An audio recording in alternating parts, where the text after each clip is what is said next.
Amen. Vous êtes très gentils. Merci pour l'accueil. Est-ce que vous pouvez donner une main d'applaudissement encore plus extraordinaire à Jésus?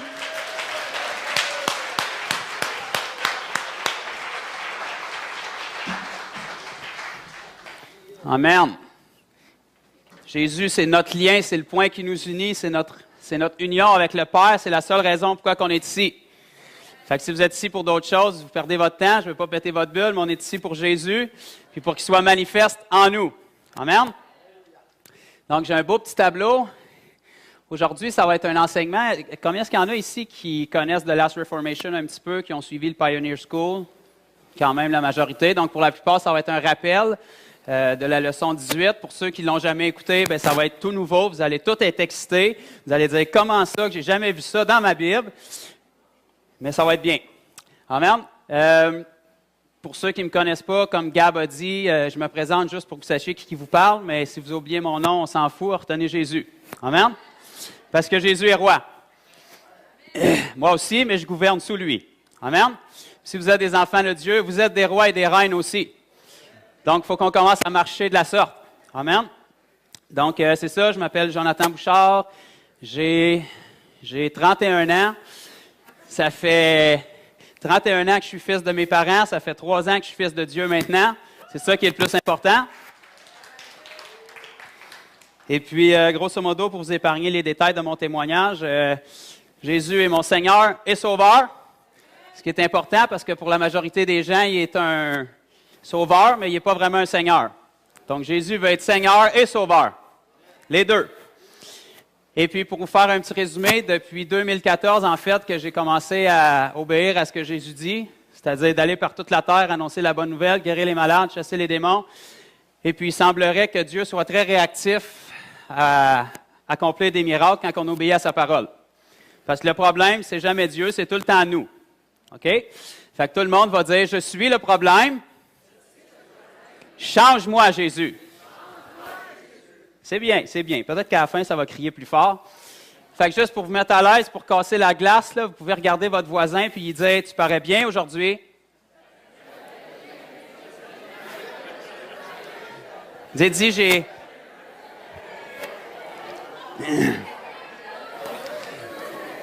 j'ai prié toute la semaine d'être assis à côté de toi.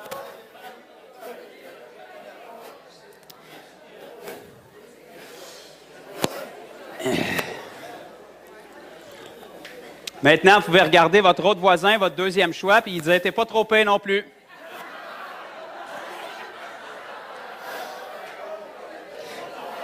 J'ai dit, Dieu va te bénir pareil aujourd'hui.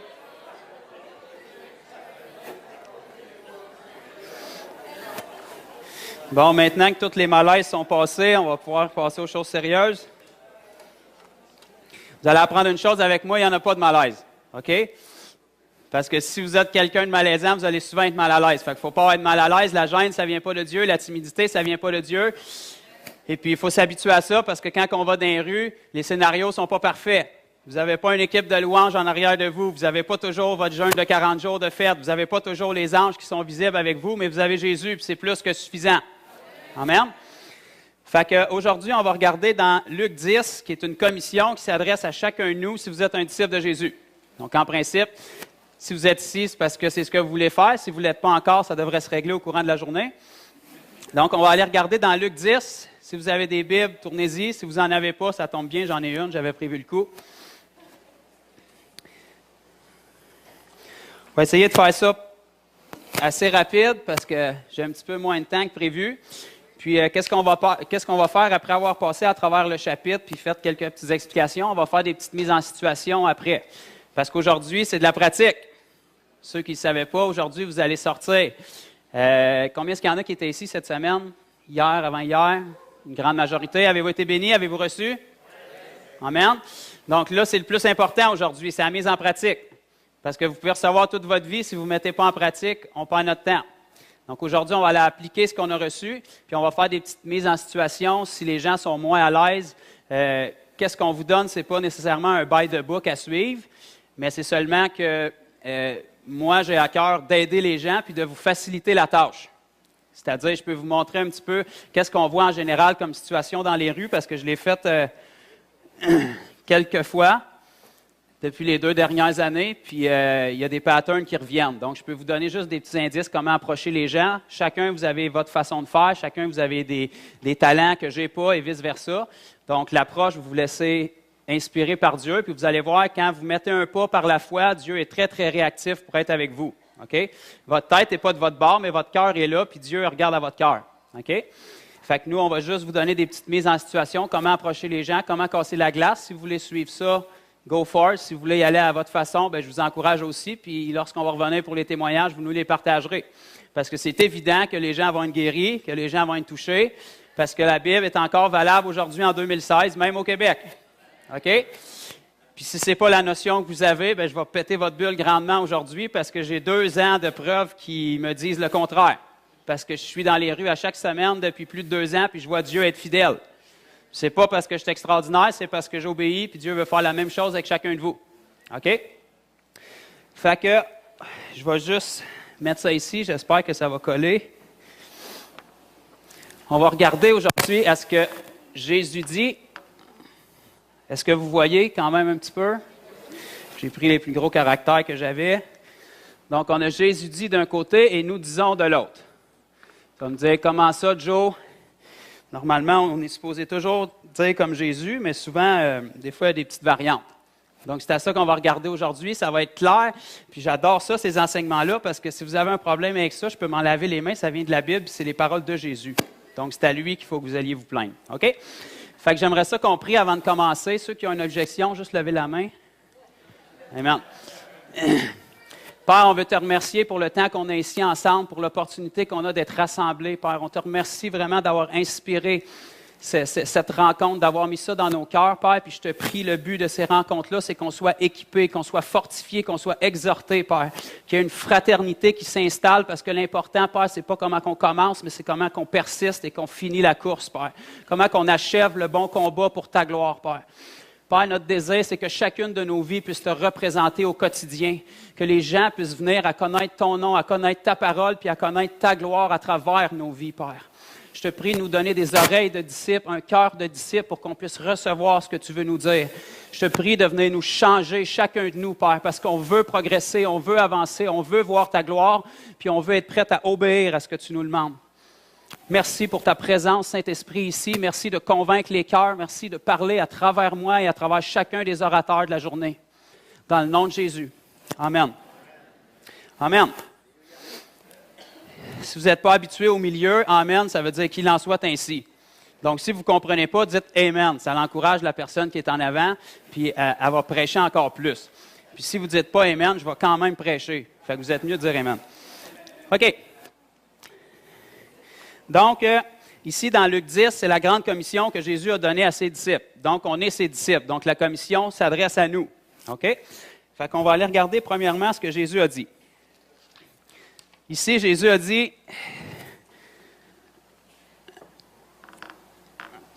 la moisson est grande et elle est prête. On va lire ça dans Luc 2, juste pour que vous pensiez que ce n'est pas une idée brillante que j'ai eue. Jésus a dit dans Luc 2, il leur dit, Jésus parlant à ses disciples, la moisson est grande, mais il y a peu d'ouvriers. Jésus a dit que la moisson est grande et qu'elle est prête. Maintenant, on va juste mettre qu'est-ce que nous, on dit la majorité du temps. La moisson est petite, les gens sont fermés, le Québec, c'est une terre aride, les gens sont religieux, ils ne veulent pas recevoir l'Évangile, s'ils n'acceptent pas ce qu'on leur dise, qu'ils s'en aillent en enfer. C'est la majorité du mindset que les gens ont souvent. OK? Donc, voyez-vous la variante qu'il y a entre les deux? C'est qui que vous pensez qui a raison entre les deux? On le sait que c'est Jésus, OK? Jésus nous dit que la moisson est grande, non seulement ça, mais qu'elle est prête. OK? Le problème, ce n'est pas la moisson, c'est nous. On l'a dit au début, je suis le problème, parce que s'il n'y avait pas de problème, puis tout ce qu'on fait est sur la bonne voie, puis est correct, on verrait le livre des Actes se poursuivre. Êtes-vous d'accord? Parce qu'on a le même salut, on a le même Saint-Esprit, on a les mêmes dons, on a la même puissance. Je ne vois pas nulle part dans ma Bible une place où il y a comme un petit commentaire qui me dit que les 9 dons ont été dilués, puis qu'ils sont évaporés, puis que le Saint-Esprit flotte dans le vide. La parole de Dieu me dit dans Colossiens 1,27 que Christ est en moi et c'est la glorieuse espérance. Donc, on peut fermer le livre, j'ai Jésus en moi, je suis un enfant de Dieu, puis j'ai tous les dons. OK? Le Saint-Esprit, le jour où il est venu en vous, il n'est pas venu en format junior, il est venu en entier. Vous avez tout eu le kit, vous n'avez pas d'update à faire, pas de mise à jour, vous avez juste à passer votre vie sur vos genoux, à remercier Dieu pour ce qu'il vous a donné. Oui, mais mon frère, je ne le sens pas, j'ai peur, j'ai des émotions. Oui, mais Dieu ne t'appelle pas à le sentir, il t'appelle à obéir. Les émotions, c'est à l'opposé de la foi. OK? Si vous marchez selon vos émotions, vous allez rester sur votre divan. C'est à peu près l'endroit où vous en avez le moins. OK? Je peux vous garantir que si j'avais écouté mes émotions, je serais encore sur mon divan chez nous en train de prier pour le réveil. OK? Parce que ça fait des centaines d'années que c'est ce que l'Église fait. C'est silencieux, j'aime ça. Parce qu'on va être d'accord que je sais que les gens sont bien intentionnés quand ils prient pour le réveil puis qu'ils prient pour voir la gloire de Dieu se manifester. Mais il faut comprendre que quand on fait ça, ce qu'on est en train de dire à Dieu, c'est toutes les âmes qui se sont perdues depuis le dernier réveil, c'est de ta faute parce que tu ne nous envoies pas le réveil. C'est tout ça qu'on veut dire à Dieu? Le réveil, c'est le jour où tous les enfants de Dieu vont se rendre compte qu'ils sont en feu puis ils vont dire au monde, regardez-moi brûler. OK? C'est ça le réveil, c'est ça le feu.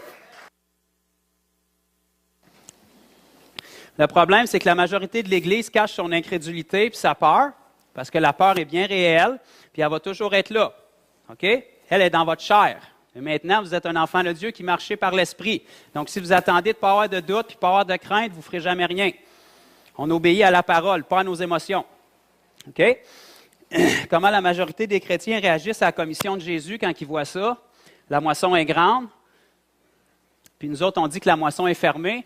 Premièrement, quand on confesse ça, on vient de s'établir un mauvais mindset, parce que ça fait qu'on n'ira pas évangéliser de un. Puis de deux, quand on va y aller avec un mindset où la cause est perdue. Donc, on va laisser tomber la serviette vite. OK? On n'aura pas d'amour pour les gens. On n'aura pas de compassion pour eux. OK? On va dire, ils ne méritent pas notre amour, ils n'ont pas reçu le message que je leur ai donné, fait qu'ils meurent. OK? Mais si vous voulez que ça soit juste, bien, on peut tout aller en enfer, parce que ça serait juste, c'est ça qu'on mérite. OK? Dieu ne nous a pas donné ce qu'on méritait, il nous a donné ce que Jésus a mérité pour nous. OK? La façon dont la majorité des chrétiens réagissent à un commandement comme ça, c'est qu'ils vont avoir une obéissance un petit peu tordue pour camoufler leur incrédulité puis leur peur. OK? Fait que Jésus va nous dire, la moisson est prête, va me chercher la moisson. Fait que nous autres, on part, puis là, on revient vers Jésus, puis il dit, est où la moisson? Puis nous autres, on répond, j'ai pas encore la moisson, mais j'ai étudié une profonde définition du mot moisson, puis je sais exactement ce que ça veut dire, Jésus. Puis là, Jésus dit, c'est excellent, mais est où la moisson? Fait que là, il te renvoie dans le champ. Puis tu reviens quelques minutes après, puis Jésus te dit, est-ce que tu as la moisson? Puis là, tu y réponds, non, mais j'ai étudié 10 synonymes du mot moisson. Fait que je sais exactement ce que ça veut dire, puis je connais tous les synonymes. Mais au final, tu n'as pas de moisson encore. Fait que Jésus te renvoie, puis tu reviens, puis il te dit, est où la moisson? Puis tu lui dis, je ne l'ai pas encore, mais j'ai étudié dans 10 langues, c'est quoi le mot moisson. Fait que je le sais exactement c'est quoi, je connais tous les synonymes, je le connais dans toutes les langues, mais au final, la moisson n'est pas là encore. OK? Tout ce qu'on fait, c'est qu'on se cache derrière notre peur et notre incrédulité, parce qu'ils sont concrètes, ils sont réels, mais ce n'est pas ce que Jésus s'attend de nous. Jésus s'attend à la foi d'un enfant. OK? Un enfant, quand sa mère il dit quelque chose, il ne questionne pas. Je parle d'un enfant qui est assez jeune. Lorsque sa chair va être éveillée, instinctivement, il va la remettre en question, parce qu'il est pécheur comme n'importe qui. Mais un enfant, ça a une foi simple. OK? Il fait confiance à son père, il fait confiance à sa mère, et c'est ça qu'on doit faire. Je le sais qu'on pense qu'on est tous plus intelligents que Dieu, mais ça se peut que non. Fait que des fois, il faut y obéir. On va regarder une autre déclaration que Jésus a faite. Jésus a osé dire qu'on avait toute onction et tout pouvoir. Des fois, j'ai l'impression que Jésus se prenait pour Dieu, franchement. Là, Qu'est-ce que nous, on répond à ça? Parce que c'est sûr qu'on est plus brillants. On fait des nuits de prière et de jeûne pour avoir plus d'onction et plus de puissance. OK, on va regarder dans Luc 10, 19 ce que Jésus a dit.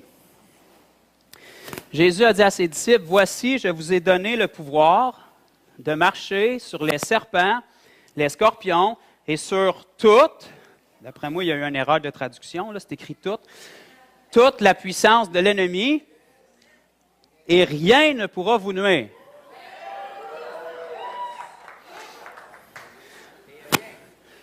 C'est audacieux, ça, là. OK? C'est facile de dire pour Jésus que rien ne peut y nuire, mais de dire que pour ses enfants, pour ceux qui vont le suivre, pour les disciples, il n'y a rien qui va pouvoir leur nuire. Mais moi, je pense que Jésus s'appuyait sur le fait que Galates 2,20 nous dit que si on vit, c'est plus nous qui vit, c'est Christ qui vit en nous. Donc, ce n'est pas dans notre chair et nos capacités qu'il n'y a rien d'impossible, parce que ça, je pense que vous savez déjà qu'il y a beaucoup d'impossibilités. Mais c'est par l'Esprit, comme qu'on est appelé à marcher, qu'il n'y a rien qui est impossible. Quand Jésus a donné la commission à ses disciples ne sont pas tombés les bras à terre et ont fait « Qu'est-ce qu'on va faire? » Ça faisait 3 ans que Jésus marchait avec eux et qu'il leur montrait comment faire. Jésus a pas assis ses disciples dans une salle puis lui donné de la théorie pendant 3 ans. Il leur donnait une certaine théorie, puis après, il les prenait par la main puis il allait appliquer ce qu'il leur avait dit. OK? Si Jésus aurait passé son temps à dire qu'il pouvait guérir les malades puis que les disciples ne l'auraient jamais vu, je pense qu'il y aurait eu de l'incrédulité. Mais là, même s'il ne voulait pas croire ce que Jésus disait, il n'était pas capable de compter les malades guéris, tellement qu'il y en avait. OK? Jean a dit que si on devait écrire les miracles de la vie de Jésus dans un livre, il n'y a probablement aucun livre sur la planète Terre qui pourrait le contenir, tellement il y en avait, puis ça, c'était en 3 ans et demi. Ce qui est plus extraordinaire, c'est que Jésus a dit qu'on ferait les mêmes choses et encore plus. Donc, je ne sais pas vous êtes où dans votre quota, mais moi, il y a encore de la place pour remplir le livre. OK? Pourquoi est-ce qu'on va faire plus? Bien, premièrement, c'est parce que pour la majorité d'entre nous, on a plus que 3 ans et demi de ministère. Je ne sais pas ça fait combien de temps que vous êtes sauvés, mais on a plus de temps, puis on est encore plus. Jésus, quand il était ici, il était unique. Maintenant qu'il a sanctifié les vases, il peut être partout en même temps, à travers la planète, dans tous ses enfants, donc il peut faire beaucoup plus de miracles. Amen? On continue.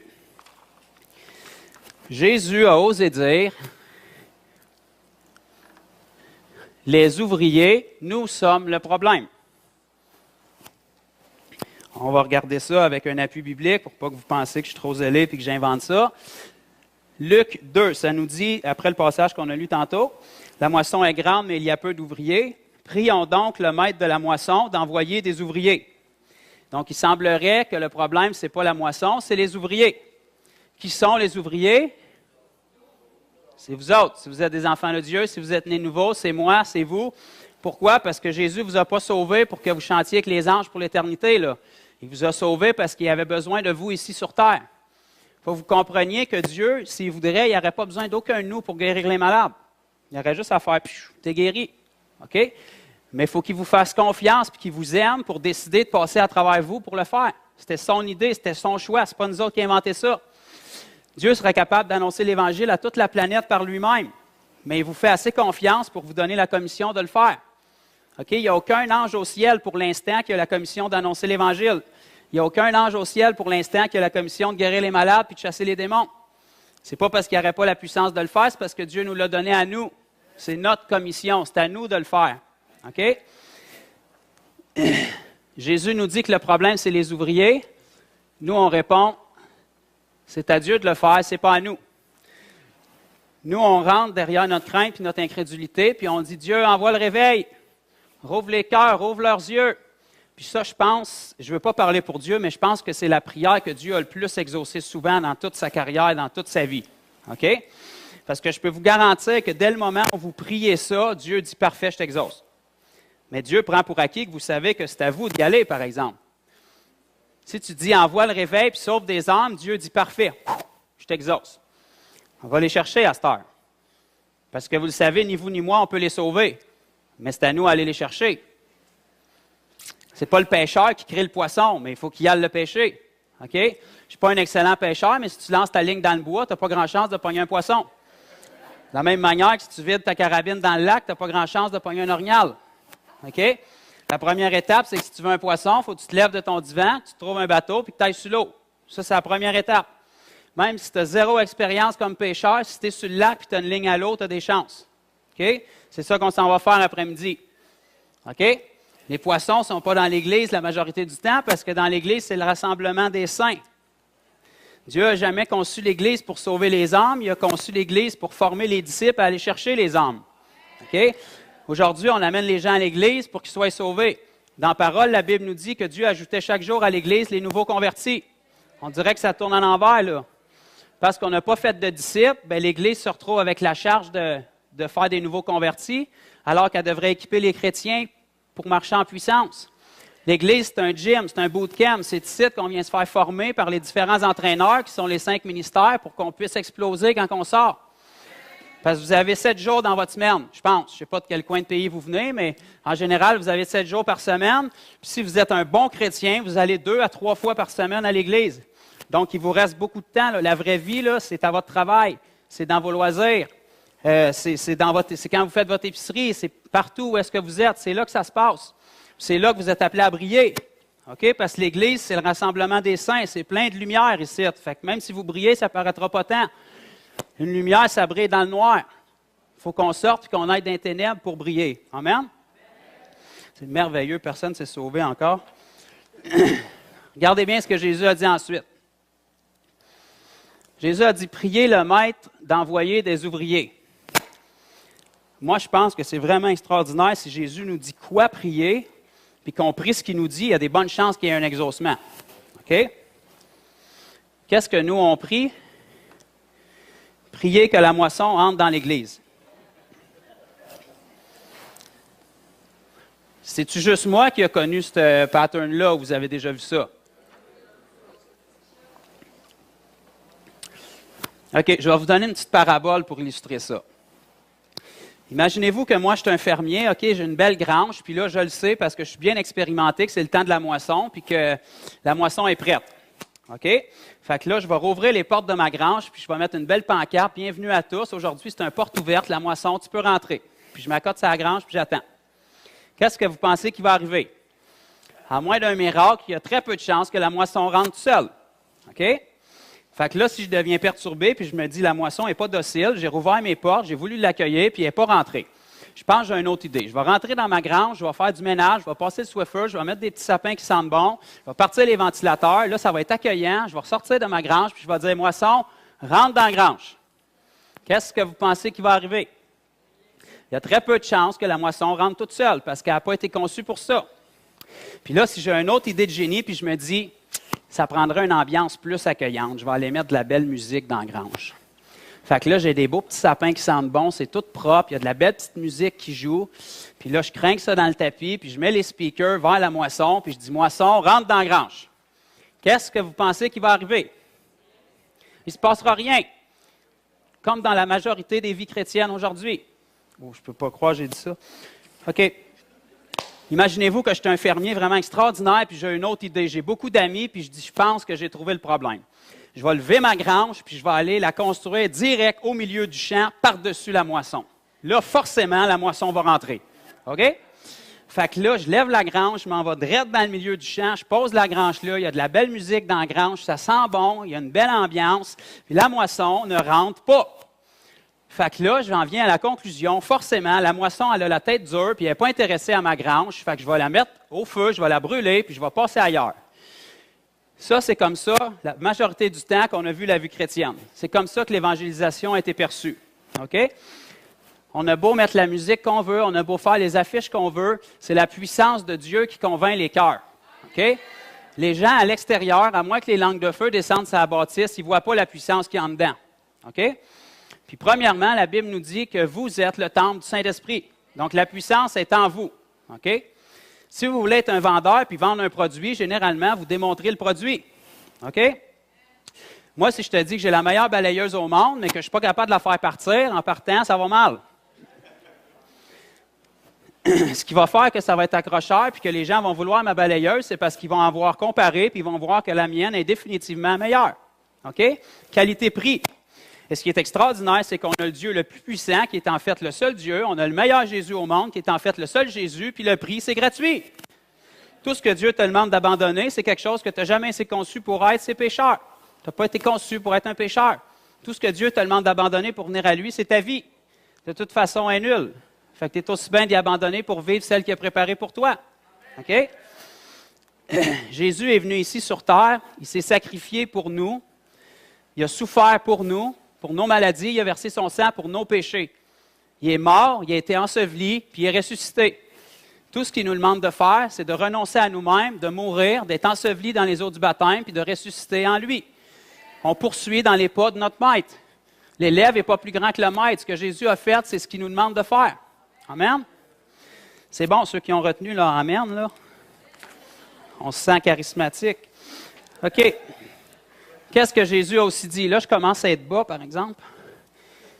Je vous envoie comme un agneau parmi les loups. Ça, c'est Jésus qui a dit ça.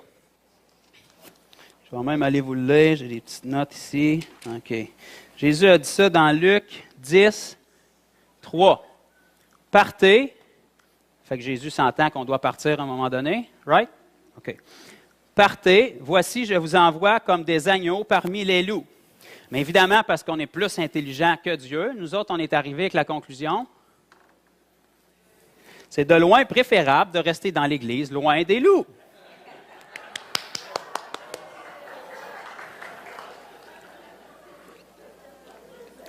C'est bien dans l'Église, c'est beau. Hallelujah, praise the Lord. OK? Mais de la louange, vous allez en avoir pour l'éternité au ciel. Puis je peux vous garantir que les anges, ils n'ont pas peur de pratique, fait que ça risque d'être assez solide comme louange.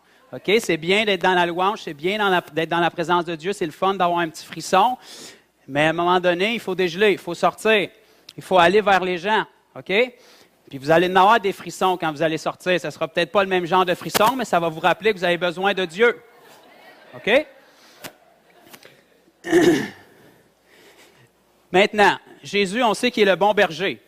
Si vous le connaissez, en fait, vous savez qu'il est le bon berger. Donc, on peut se demander quel genre de berger serait assez fou pour envoyer son agneau parmi les loups. Parce qu'on va être honnête, dans le naturel, un agneau one-on-one face à un loup, il n'y a pas grand chance. D'ailleurs, un agneau face à n'importe quel animal, il n'y a pas grand chance. OK? C'est un des animaux le plus faible et le plus sans défense que je connaisse. OK? Puis on est comparé à ça dans notre chair. OK? Mais le genre de berger qui enverrait son agneau parmi les loups, c'est le genre de berger qui sait qu'il n'abandonnera jamais son agneau. Parce que le loup n'a pas peur de l'agneau. Mais si l'agneau ne sort jamais sans son berger, il n'y a aucune chance contre le berger.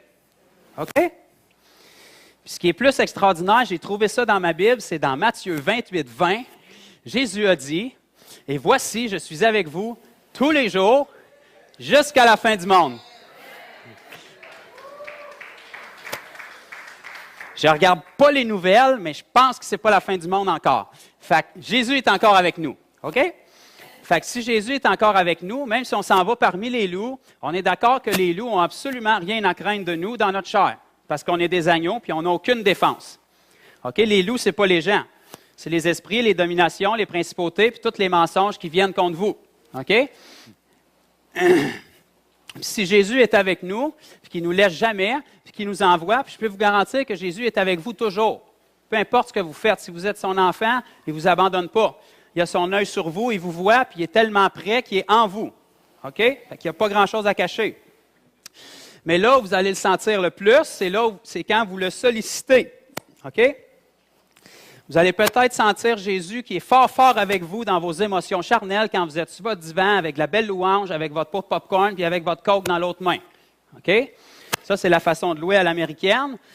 Mais je peux vous garantir que vous allez bien plus sentir la présence de Dieu quand vous allez dans les rues, que vous faites face aux démons, que vous posez vos mains sur les malades, que vous voyez les gens entendre l'Évangile, leur cœur qui se rouvre, puis vous vous rendez compte, on dirait bien que Jésus savait ce qu'il disait quand il nous a dit que la moisson est prête.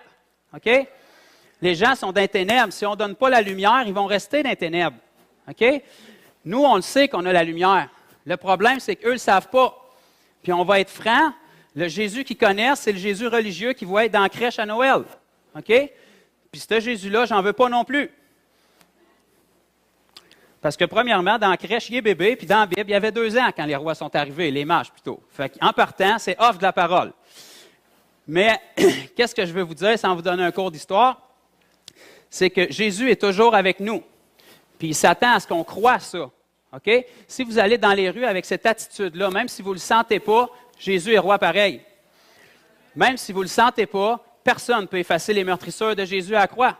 OK? Même si vous ne le sentez pas, Jésus a versé son sang pour vous quand même, puis pour tous les gens qui sont en dehors des murs. Nous sommes les ambassadeurs. Ça, c'est notre premier ministère. Ça faisait partie du contrat. Si vous n'avez pas lu le contrat, comme la majorité des gens qui ne lisent pas les petites lettres, dans le contrat, quand vous avez donné votre vie à Jésus, vous avez reçu l'onction pour être un ambassadeur de Christ. C'est la raison pourquoi vous n'avez pas été enlevé tout de suite après votre conversion. C'est la raison pourquoi vous avez besoin du baptême du Saint-Esprit, qui est une puissance. survenant sur vous pour être ses témoins. Dieu veut tellement pas qu'il n'y ait aucune confusion, qu'il nous donne des détails clairs, nets et précis. Jésus a dit à ses disciples, il a soufflé sur eux, puis il a dit « Recevez le Saint-Esprit ». On aurait pu dire « Alléluia, on a tout ». Puis après ça, il leur a dit « Attendez à Jérusalem ce que le Père a promis ». Donc, il semblerait que la promesse du Père, ce n'était pas seulement le Saint-Esprit en eux. Puis après ça, il leur a dit « Vous recevrez une puissance ». Donc, premièrement, les disciples n'avaient aucune idée de ce que c'était le Saint-Esprit, mais Jésus leur a dit « Ça va être une puissance ». Deuxièmement, ça va survenir sur vous. Puis troisièmement, vous allez être mes témoins à Jérusalem, dans la Samarie et jusqu'aux extrémités de la terre. Donc, le Québec, ça fait partie des extrémités de la terre. Fait qu'on est inclus. Amen? On va poursuivre. Jésus a aussi dit, je vais vous les dire verbalement parce que ceux qui sont en arrière ne devraient pas le voir. Jésus a dit, allez, Dieu pourvoit à vos besoins. Avec quelle conclusion que nous, on est arrivés? Attendre donc d'avoir assez d'argent pour aller. OK? Parce que ça, c'est rationnel. OK? Mais Jésus a dit, vous avez reçu gratuitement. Donnez, hey, vous connaissez vos Bibles, right? OK, Jésus a dit, vous avez reçu gratuitement, donnez gratuitement. Il y a une forme d'évangélisation qui vous coûte des sous. Mais il y en a une qui est celle d'ambassadeur de Christ qui ne vous en coûte pas un sou. OK? Parce que le trésor, vous l'avez en vous. OK? La guérison, elle ne coûte pas un sou, puis je peux vous garantir, les besoins sont là. Il y a en masse de candidats pour la guérison. La délivrance, ça ne coûte pas un sou. Puis je peux vous garantir, vous allez le vivre aujourd'hui, il y a en masse de candidats qui ont besoin de délivrance. OK? Il faut s'attendre que si on n'obéit pas à la volonté générale de Dieu qui nous donne dans sa parole, il ne nous donnera pas une révélation supplémentaire spécifique pour notre vie. Si on n'est pas capable d'obéir à ce qui est facile à comprendre, il ne faut pas s'attendre qu'il y ait un ange qui va nous apparaître pour nous donner une révélation spécifique. OK? Quand on dit que la Bible, c'est la parole de Dieu, ce n'est pas une façon de parler, là. Tout ce livre-là, vous pouvez être garanti, c'est une théologie parfaite. OK? Ça, c'est ma Bible. C'est la meilleure Bible en passant, en tant que véritable. C'est une super belle Bible. Donc, la Bible nous dit que toutes les Écritures sont saintes et inspirées de Dieu. Quand vous plongez vos yeux là-dedans, vous pouvez être sûr et certain que Dieu vous parle. OK? Même si vous n'avez pas un frisson, même si un ange ne vous apparaît pas, même si vous n'entendez pas le luth et la harpe, Dieu est en train de vous parler. OK? Si vous commencez par obéir à ce qui est écrit noir sur blanc, on l'a même en français. On n'est même pas obligé d'apprendre le grec puis l'hébreu. C'est extraordinaire. OK? Si vous êtes anglais, vous pouvez l'avoir en anglais aussi. Donc, si on n'est pas capable d'obéir aux commissions que Dieu nous donne en français noir sur blanc, il ne faut pas s'attendre qu'on va avoir des révélations supplémentaires. OK? Dieu, il va par étapes. Si tu ne peux pas faire ce qui est simple, il ne t'en donnera pas plus pour te mêler. OK? Un enfant, avant de le faire courir, on y apprend à marcher. Parce que s'il commence à courir tout de suite, il va se faire encore plus mal. Parce qu'on le sait, mais qu'il commence à marcher, qu'il va tomber. C'est inévitable. Puis quand il tombe, on ne va pas le voir, puis on ne lui dit pas, tu es un hypocrite, tu ne sais même pas marcher. Right? Parce qu'on le sait qu'il est capable de marcher. Il a juste besoin de l'apprendre. Il a toutes les capacités pour le faire. Il a besoin de le développer et de le pratiquer. Il n'y a personne de nous ici qui a marché avant de marcher. Même si vous l'auriez lu d'un livre, il faut que vous marchiez un jour. Il n'y a personne ici qui a été capable de conduire son char avant de le conduire. Il a fallu que vous le conduisiez un jour. Right? Si tu me dis que tu es le meilleur joueur de soccer au monde, ce qui va me le prouver, c'est que tu es capable de partir avec la balle et de scorer. OK? Fait que, comment est-ce qu'on sait qu'on va avoir assez d'expérience un jour pour guérir les malades? Bien, il faut qu'on aille en chercher de l'expérience. Le médecin, il a étudié, mais à un moment donné, il a fallu qu'il commence à pratiquer. Puis quand il a commencé, il n'était pas top-notch. Puis voyez-vous, quand un médecin dans le monde n'est pas capable de guérir quelqu'un, on ne lui dit pas, tu es un hypocrite, tu n'es pas un docteur, puis on t'enlève ton doctorat.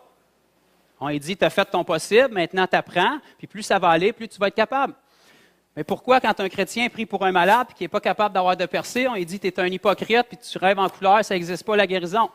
Moi, je peux vous garantir que si on plonge un chrétien dans la parole et qu'on lui fait imposer les mains au malade pendant un 7 ans, un 8 ans, un 9 ans, le temps que le docteur va étudier et qu'il va pratiquer, il va avoir autant de succès avec les malades qu'un docteur, sinon plus.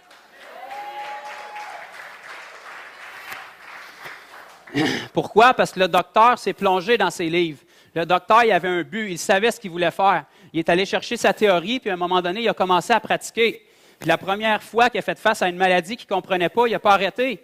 C'est ça son but. Si tu arrêtes, tu perds ton existence.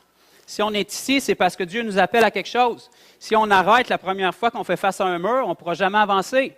Okay? La première fois que vous avez conduit manuel, vous avez stallé. C'est normal.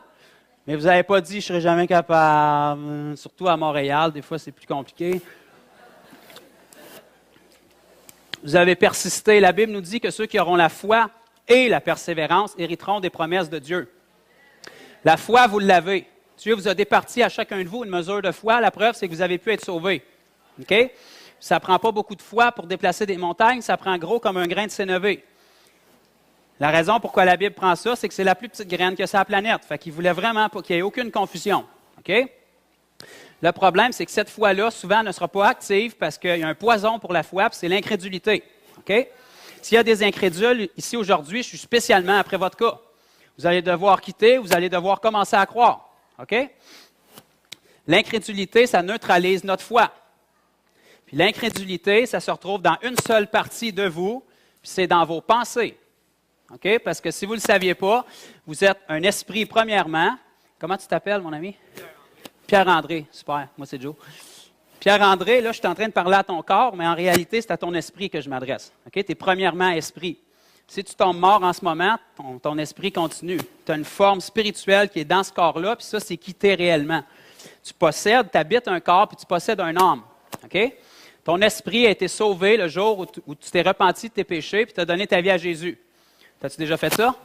All right. Fait que la Bible dit que ton esprit a été scellé. Okay? Dieu dit qu'il nous a donné les arts de l'esprit. Ça, c'est un mot qu'on n'emploie plus aujourd'hui, mais c'est un gage, un prémisse, un avance. OK? Exemple, si tu t'en vas louer une voiture, ils vont te demander un dépôt, OK, qui va garantir que tu ne scraperas pas le char parce que tu perds ton dépôt. Dieu nous a donné le dépôt le plus précieux qu'il y avait, c'est son Esprit Saint, qui nous garantit qu'un jour, nos corps vont ressusciter. OK? Fait que notre esprit est pleinement sauvé, mais on a besoin d'être renouvelé dans nos pensées. Puis évidemment, comme vous avez remarqué, notre corps n'est pas régénéré encore. OK? Vous n'avez pas votre corps glorieux encore. Je m'excuse de péter votre bulle si vous pensiez que vous l'aviez. Donc, si votre esprit est scellé en Dieu et qu'il n'y a aucune trace de péché en vous, l'incrédulité ne peut pas se prendre dans votre esprit. Le seul endroit où elle peut se prendre, c'est dans vos pensées. OK? Parce que tout ce qui vient à l'encontre de Dieu, c'est nos pensées. Tout ce qui va vous dire quand vous allez vers un malade, puis que vous êtes boosté, puis que la parole de Dieu est en vous, puis que ça vous dit « Voici les miracles qui accompagneront ceux qui auront cru en mon nom, ils imposeront les mains aux malades et ils seront guéris. » Puis là, vous êtes en feu, puis quand vous allez pour mettre la main dessus, ça vous dit « Peut-être que tu ne devrais pas commencer par une canne, c'est un peu lourd pour aujourd'hui. » Ça, ce n'est pas votre esprit qui vous dit ça. C'est votre grosse tête charnelle. OK? Puis elle, la Bible nous dit qu'elle est inimitié aux choses de Dieu, qu'elle ne les comprend pas et qu'elle ne le peut pas non plus. Donc, perdez pas votre temps avec elle. Mettez-la de côté. Ostinez-vous pas avec le diable, ostinez-vous pas avec ses théories et ses complots. Gardez vos yeux sur Jésus, puis écoutez-la pas. OK? C'est pour ça, on va le voir tantôt dans les exemples, que l'idéal, c'est tout le temps des prières rapides quand vous mettez vos mains sur les malades. Pourquoi? Parce que vous venez de truquer votre tête et vous ne lui laissez pas le temps de penser. OK? Si vous mettez votre main sur une malade, puis vous recherchez à la 12e génération ancestrale comment que la maladie est rentrée dans sa famille, puis c'est quoi les esprits familiers qui ont fait que cette personne-là ait pris avec ça, je peux vous garantir que vous êtes rendu dans le champ et vous n'êtes plus dans l'incrédulité. Là. OK? C'est important de marcher selon l'esprit. Ça, c'est-à-dire une foi simple. Jésus dit que tu mets ses mains sur un malade puis qu'il est guéri, tu fais ça, tu ne penses pas, puis Dieu va le faire. OK? On continue. Je vais avoir besoin de votre prière et de votre foi parce que je pense qu'on va défoncer. OK. Ça fait-tu du sens? Est-ce que vous voyez la différence? Jésus a dit « Trouvez une personne de paix ». OK? Évidemment, nous, on dit « C'est quoi ça, une personne de paix? » OK, on va juste aller le regarder, voir c'est où que ça nous dit ça dans la parole. Dans Luc 10, versets 5-6, on est encore dans le même chapitre, j'ai juste quelques versets de fait, là. Voyez-vous, là, Dieu n'est pas compliqué, il n'a pas éparpillé ça. Juste avec un demi-chapitre, vous êtes déjà capable de bouleverser le Québec. Là. Ça nous dit au verset 5-6, « Dans quelque maison que vous entriez, dites d'abord que la paix soit sur cette maison. » OK, on va être d'accord que ce n'est pas nécessairement notre façon de parler aujourd'hui, mais c'est comme ça que la traduction a été faite. Vous comprenez ce que ça veut dire? Bonjour, ça va bien, que la paix soit sur cette maison. Verset 6, « Et s'il se trouve là un enfant de paix, votre paix reposera sur lui, sinon elle reviendra à vous. » OK. J'ai peut-être pas le temps de vous partager énormément de témoignages aujourd'hui, mais une personne de paix, c'est simplement quelqu'un sur lequel l'Évangile va avoir un plus grand effet. C'est quelqu'un qui est plus prêt. C'est quelqu'un qui est plus prêt à donner sa vie à Jésus. OK? Est-ce qu'on fait juste toucher les personnes de paix? Absolument pas. Si la personne est malade, Dieu veut que vous la guérissiez. OK? Il n'y a aucune exception, il n'y a aucun questionnement. Jésus est mort, puis il s'est sacrifié pour toutes les maladies de toute l'humanité. Peu importe. Si la personne est malade, ce n'est pas la volonté de Dieu qu'elle soit comme ça. Puis la volonté de Dieu, c'est que vous la guérissiez en son nom. OK? Qu'elle ait la foi ou pas. Que ce soit un athée ou pas. Que ce soit un musulman ou pas. Peu importe dans quelle position puis dans quelle façon de penser que la personne est, ça ne change absolument rien pour vous parce que l'Esprit Saint est en vous. OK? Puis la chose est que la guérison, c'est un signe pour toucher le cœur et révéler le cœur de Dieu à ceux qui sont malades et qui sont incroyants. Donc, si on attend qu'ils croient pour qu'ils soient guéris, bien, on n'a pas besoin d'avoir la guérison. OK? Jésus, à certaines occasions, il a dit « Va, que ta foi te guérit ». Mais si vous pouvez me trouver un passage où est-ce que la parole dit qu'il a fait face à une personne et qu'il a dit « Tu es pas mal trop incrédule pour que je te guérisse. Ma puissance ne marche pas sur toi. Va t'acheter de la foi, puis mec, t'en aides, tu viendras me voir. » OK? Vous ne trouverez pas ça dans la parole. Tout ce que vous allez trouver, c'est des gens qui ont tordu la parole à cause de leurs échecs. Fait qu'ils vont dire « Oui, mais Joe, comment ça que Jésus a guéri très peu de malades ou qu'il n'a pas pu guérir personne dans sa ville natale? » OK? Quand on lit la parole, la Bible nous dit que tous ceux qui sont venus à lui ont été guéris. OK? Souvent, les gens s'imaginent que Jésus a mis les mains sur un malade et il a fait « Sérieux, tu n'es pas guéri? Tu dois vraiment être incrédule pour que ma puissance ne marche pas sur toi. » là. C'est pas ça qui s'est passé. La Bible nous dit que tous ceux qui sont venus à Jésus, tous ceux qui laissaient Jésus prier pour eux, ont été guéris. Ceux qui n'ont pas été guéris, c'est simplement parce qu'ils ne voulaient tellement pas croire, qu'ils ne voulaient pas aller vers Jésus et qu'ils ne l'ont pas laissé venir vers eux. Mais je peux vous garantir que si Jésus aurait posé sa main sur eux, il aurait été guéri. OK? Si ça prend la foi des deux personnes pour être guéri, je veux vraiment que vous m'expliquiez comment est-ce que Lazare est ressuscité des morts. Parce que la Bible prend la peine de nous spécifier qu'il était très, très mort. Sa foi était très, très morte aussi. Il était très pas consentant. Dieu n'a pas demandé sa permission. Jésus n'a pas dit « T'es-tu down avec le fait que je te ressuscite? » Puis il a été obligé de voir si sa foi est en disposition. Il n'a pas été obligé de nettoyer l'atmosphère satanique qu'il y avait autour. Je peux vous garantir que tous ceux qui étaient autour du tombeau, il n'y avait pas un once de foi qui était là. Jésus leur disait « Je suis la résurrection et la vie. » Puis ils pleuraient parce que Lazare était mort. Vous savez la raison pourquoi Jésus a pleuré, là? C'est pas parce qu'il était triste pour Lazare, hein? Parce qu'il savait que dans les prochaines minutes, il allait ressusciter. Jésus a pleuré parce qu'il était face à la chute de l'homme pur, puis il leur disait « Je suis la vie », puis tout ce qu'il voyait, c'est la mort. Jésus leur disait « Je suis la résurrection et la vie ». Canceller le party d'enterrement, c'est une résurrection qu'on va fêter aujourd'hui, là. Puis les gens disaient « Lazare est mort, Lazare est mort ». Non, vous ne comprenez pas, je suis la résurrection. Non, il est mort, c'est fini. Vous savez que Jésus a attendu spécifiquement 4 jours avant d'aller voir Lazare, hein? Il voulait être sûr qu'il soit très, très, très, très mort, OK? Juste pour bouleverser toutes les théologies religieuses des Juifs, puis des scribes, puis des pharisiens qu'il y avait là, parce que Jésus aimait ça, faire ça, OK? Qu'est-ce que Jésus a aussi dit? Guérissez les malades, prêchez l'Évangile, OK? On a des formules différentes dans les évangiles, mais les éléments sont tout le temps là.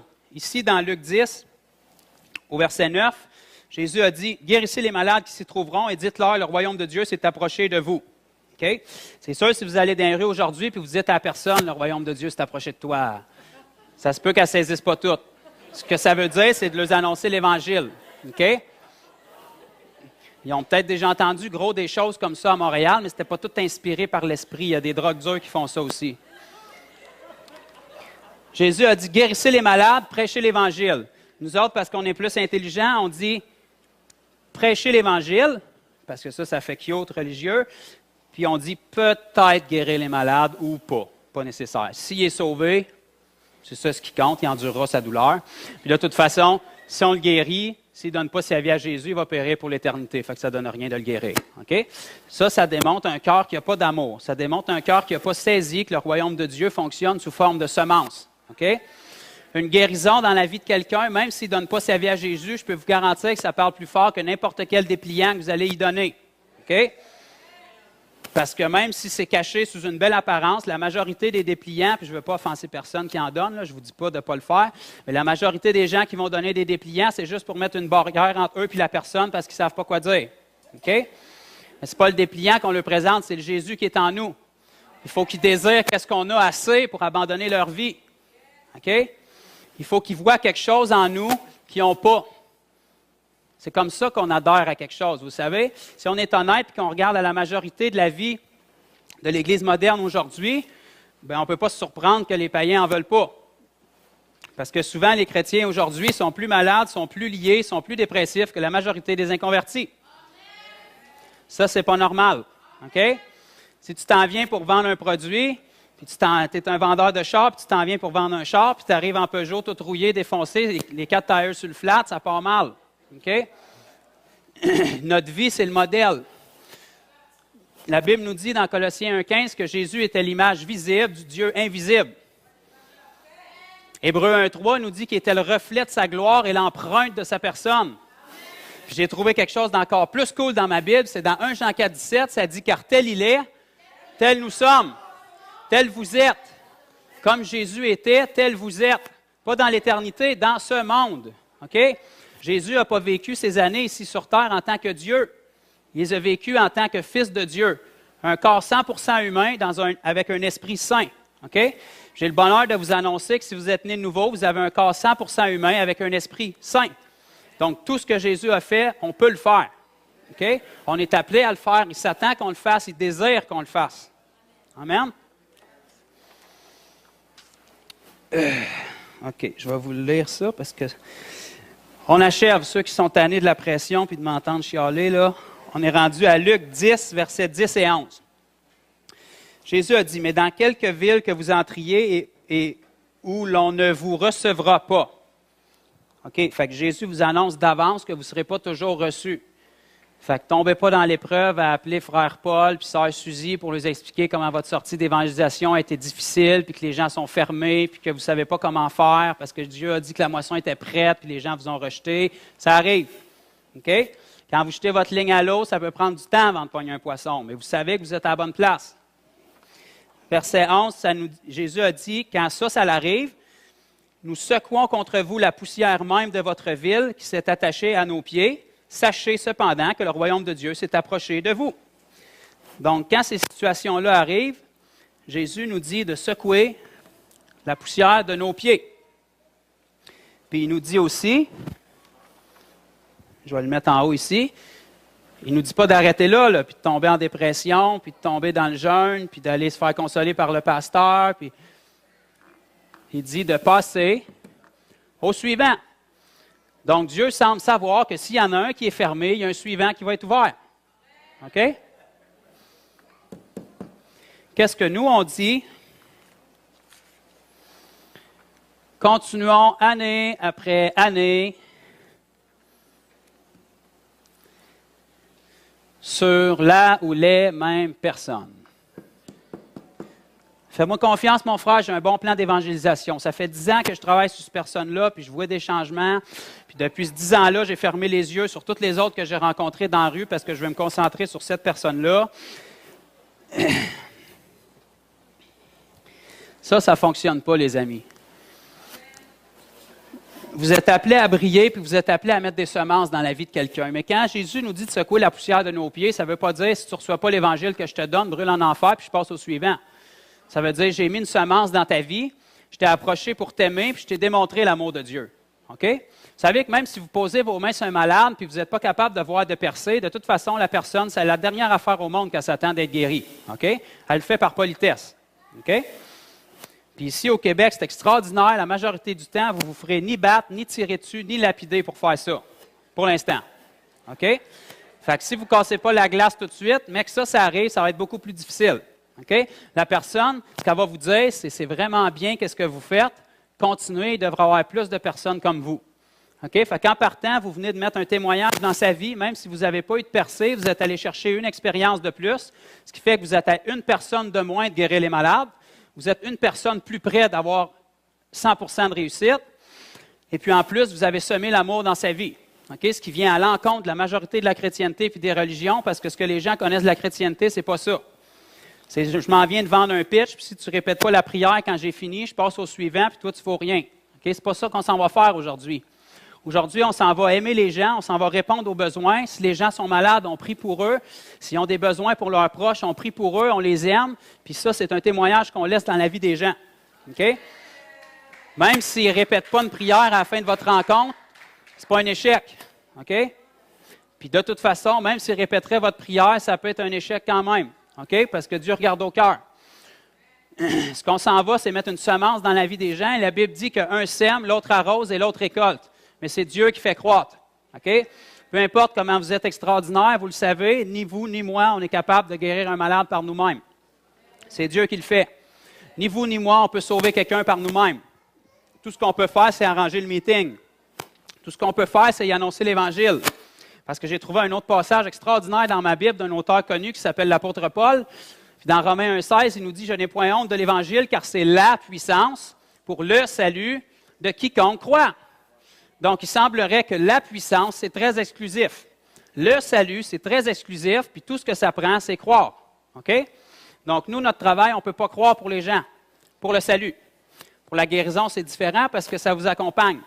On ne court pas après les miracles courent après nous autres. Parce que Dieu confirme sa parole par des signes, des prodiges et des miracles. OK? Donc, si on annonce le bon évangile, Dieu est très réactif pour accomplir sa parole avec des signes, des prodiges et des miracles qui viennent avec. OK? Puis dans la parole, la raison pourquoi les gens suivaient Jésus, c'est pas parce qu'il était extrêmement joli et qu'il était super sympathique, bien qu'il devait être très sympathique, mais c'est parce qu'ils voyaient les miracles dans sa vie. C'est parce que Jésus avait la solution dans les situations désespérées. C'est parce que quand la médecine ne pouvait rien faire, Jésus était là pour les guérir. C'est parce que quand il n'y avait plus d'options, que ton plan B, C, D, E, F était brûlé, il te restait Jésus. OK? Puis Jésus était la réponse, il était la lumière du monde, il était le sel, puis c'est ce qu'on est. OK? Le sel, on sait que c'est une bonne chose, la Bible nous dit, mais si le sel perd sa saveur, il ne sert plus à rien. Fait que si on n'a pas de saveur, on est inutile. OK? Ça ne fait pas que Dieu ne vous aime pas. Ça fait que Jésus nous a dit que les 2 commandements dans la Nouvelle Alliance, c'est d'aimer Dieu de tout notre cœur, de toute notre force et de toute notre pensée, puis d'aimer notre prochain comme nous-mêmes. Alors, si on dit qu'on aime Dieu, ça c'est facile, il n'y a pas de visage. Mais ton prochain, il y en a un visage. Ton prochain, il n'est pas toujours parfait, comme nous-mêmes. OK? Mais on est appelé à l'aimer quand même, comme Christ a aimé l'Église. Parce que, je vous l'apprends, on n'est pas parfait, puis Christ nous a aimés quand même. OK? Parce qu'il ne voit pas nos imperfections, il voit ce qu'il y a en dessous. Il voit notre identité de fils. Je crois que ça a été touché cette semaine, des enseignements sur l'identité. Ce n'est pas parce que vous êtes des pauvres pécheurs pourris qui ne valent rien que Dieu est venu vous sauver. Oui, vous étiez pécheurs, mais c'est parce que vous aviez une valeur. C'est ça que Dieu est venu restaurer. OK? Si Dieu est parti et qu'il est venu dans un corps charnel se sacrifier pour vous, c'est parce que vous valiez quelque chose. On évalue le prix de quelque chose ou quelqu'un à ce qu'on paye sur terre pour ça. Si Dieu a mis le ciel en faillite pour vous racheter, forcément, c'est parce que vous avez une valeur. Okay? Il a envoyé ce qu'il y avait de plus précieux. Il s'est offert lui-même en sacrifice pour vous puis pour moi. Donc, il s'attend que la moindre des choses, c'est qu'on fasse la même chose pour les gens. Puis pour l'instant, on n'a même pas à offrir notre vie, en majorité. Donc, allez avec confiance. Si vous faites tirer dessus, on va prier pour vous à votre retour. Mais pour l'instant, on n'est même pas rendu là au Québec.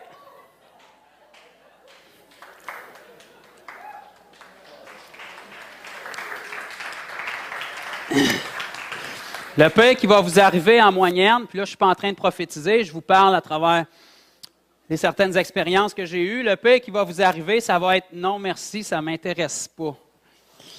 Ça, là, ça, c'est dur quand on se fait dire ça. Hein?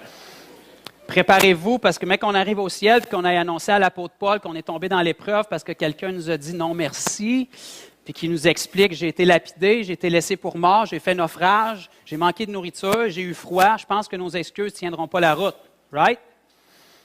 Donc, des fois, il ne faut pas attendre que Dieu nous enlève toute notre luxure pour être capable d'y obéir. On est bénis ici, on est vraiment bénis. Puis les gens du monde sont aussi bénis. Mais si eux ne reconnaissent pas la bonté de Dieu, nous, on est appelés à la reconnaître. OK? Donc, il faut qu'on transporte quelque chose d'assez vivant en nous pour qu'il le désire. Il faut qu'on redore l'image de la chrétienté qui a été tachée parce qu'on est des disciples. OK? Les chrétiens, ça ne fait pas grand-chose, puis ça ne va pas plus loin qu'une confession. Un disciple, ça porte des actions. Amen? Disciple, ça veut dire imitateur de Christ, porteur de Christ, petit Christ. Vous comprenez le principe? Sur la caméra, je n'ai pas blasphémé, c'est petit Christ dans le sens un... OK, donc vous portez Christ en vous. C'est plus vous qui vivez. Quand vous allez vers les gens, vous n'allez pas pour leur vendre votre pitch, vous allez pour leur apporter Jésus. OK? Et on ne vient pas pour amener les gens à Jésus, on vient leur apporter Jésus. C'est quoi la différence? Si vous voulez les traîner, eux autres sont libres de refuser. Si vous leur apportez Jésus, ils n'ont pas le choix de le prendre. Même si ça ne leur plaît pas, ils repartent avec quelque chose. OK? Qui va travailler dans leur cœur. Parce que vous les aimez, puis vous manifestez la puissance de Dieu, puis vous leur annoncez l'Évangile. Puis l'Évangile n'est pas fait pour la tête, il est fait pour le cœur. Donc ta tête dit, ça ne fait aucun sens, puis ça, c'est du monde bizarre, mais dans leur cœur, ça dit, j'ai besoin de quelque chose de plus. OK? Tous les gens naissent avec un trou dans le cœur qui est en forme de Dieu. Puis il n'y a rien qui peut le remplir. Il va tout le temps rester des trous vides, peu importe les pièces qu'on met dedans. OK? On le sait tous, je ne vous apprends rien, ce n'est pas la richesse, ce n'est pas les choses du monde qui nous donnent le bonheur. Ça donne des plaisirs, mais ça ne donnera jamais le bonheur. Si c'était le cas, les gens les plus heureux sur la planète seraient les acteurs d'Hollywood. Parce qu'ils ont tout. Puis pourtant, c'est tout le temps les premiers qu'on voit dans les divorces, les suicides, les maisons de réhabilitation. OK? Donc, on sait que ce n'est pas la richesse qui apporte le bonheur. Pourquoi? Parce qu'on n'a jamais été conçu pour nous, on a été conçu pour Dieu, pour sa gloire, pour vivre pleinement à partir de son amour. Puis ce qui est extraordinaire, c'est que quand vous êtes né, à un moment donné, ils ont coupé le cordon ombilical. OK? Mais Dieu ne l'a jamais coupé à votre nouvelle naissance. Vous êtes tout le temps plugués, vous êtes toujours nourris, vous êtes toujours en communion. Pourquoi? Parce que Dieu savait qu'à votre première naissance, à un moment donné, vous devriez vous en débarrasser de cette identité-là. Mais il sait que votre nouvelle identité, vous l'avez pour l'éternité. Dieu veut que vous restiez attachés à lui. Dieu veut que vous viviez par ses nutriments, par cette communion-là avec lui, cette intimité-là. OK? Là, je suis en train de m'emporter, fait qu'on va arrêter. Je vais fermer ça parce que ça, c'est dangereux, ça parle sans arrêt, ça. OK. Sérieux, je suis quand même pas payé, là. OK. Quand on regarde ça comme ça, est-ce que vous voyez quelque chose qui cloche? Voyez-vous qu'il y a quelque chose qui doit changer, OK? Peut-être que vous ne pouvez pas vous identifier à toutes les citations, mais c'est sûr que chacun de vous ici, puis moi inclus, on est capable de s'identifier dans quelques-unes de ceux-là. OK? C'est sûr que si on ne voit pas ce qu'on veut voir, c'est sûr que si on ne voit pas la parole s'accomplir, ce n'est pas Dieu le problème, c'est nous. OK? Puis je peux vous garantir que si vous tombez en jeûne et en prière sur vos genoux, c'est ça que Dieu va vous révéler. OK? Parce qu'il n'y a pas d'autre option. Le réveil, c'est vous. Le réveil, c'est moi. Le réveil, c'est le jour où on va être assez en amour avec Dieu, qu'on va vivre notre relation avec Dieu aux yeux de tous, puis qu'ils vont vouloir ce qu'on a. OK? Puis ça ne veut pas dire que vos émotions vont être de votre bord. Je peux vous le garantir que quand vous allez sortir aujourd'hui, la première personne que vous allez voir, vous allez faire « pas elle ». La deuxième personne, vous allez faire « elle sourit pas gros ». OK? La troisième personne, vous allez faire « bon, des béquilles, c'est un peu tough ». Celle-là, elle a l'air de boiter, popper. Je peux peut-être essayer de jouer avec ses souliers pour allonger ses jambes un petit peu. OK?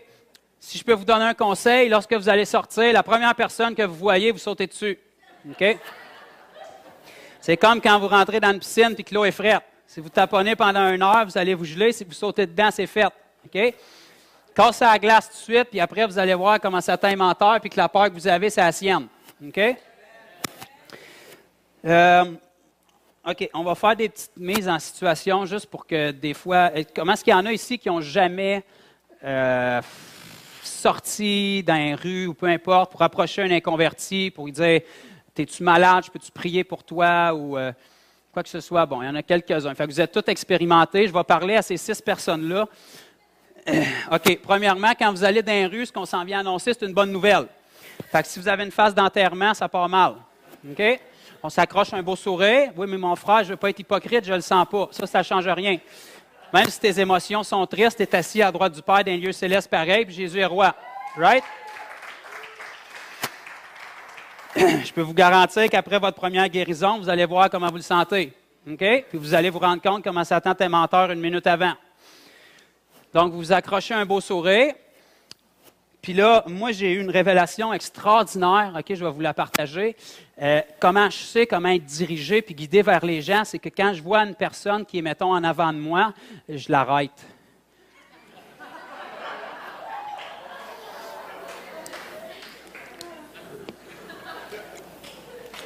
Parce que si vous pouvez croiser quelqu'un que Jésus n'est pas mort pour lui, laissez-les passer.